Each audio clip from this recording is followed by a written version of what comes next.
Mandat dan kepercayaan pimpinan pada saudara harus ditekuni dengan sepenuh hati.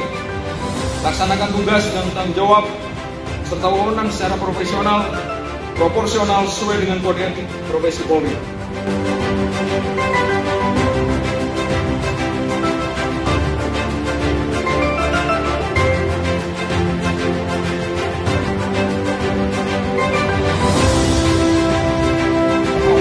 Saya selalu jam.